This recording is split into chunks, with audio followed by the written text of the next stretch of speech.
Hello friends, Kuman Room Trade one day gi oiba webinar ama sinjari haibasida forex si kamai tawraga akoina income tangadagi forex si kamai tawbano adagi forex tigi akoi profitable trader ama kamai oigadagi haibagi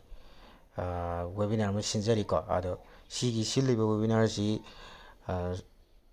somna yaubiningba taragadi ai date adu ai telegram gi kuthangda ai kena tawjarake announce tawjarake aduna telegram join tawdriba jingna ai telegram gi link adu ai video ji description da hapsaramge aduduga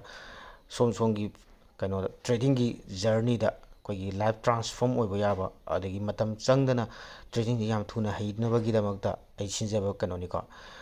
webinar amni aduna susoi soidana si yawi matamda somgi live to adugi mati kanaba phangani adugi mati changes oigani adugi mati dream mayam lerama mayam do phangani haibagi ai thajaba lei aduna sona susoi soidana yawi ko aduga hairiba telegram sida jo ai publicly nutigi signal share audagi kanogi trading gi khoigi platform khoigi market ki matangda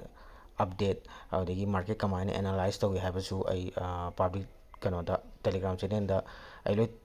share tawbuni ado somna telegram channel join tawsan biraga hairiba benefit singse lawbiu ko ado telegram je khidaisa leire ko nutigi khoi trade share aina dum tawi ko sumaina ado si hairiba telegram gi link je changaga somgi lawningiba profit somna khangning jingdo dum loina khangba yagani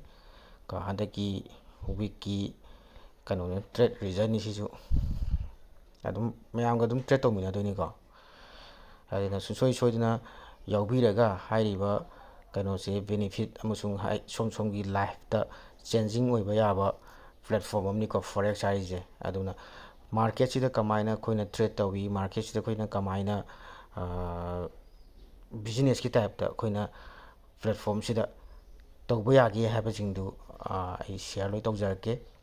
aduna somna susoi soidana webinar si yaubiraga hairiba somgi trading gi journey adu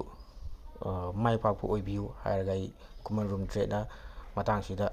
losenjarage. Thank you. Yai fare.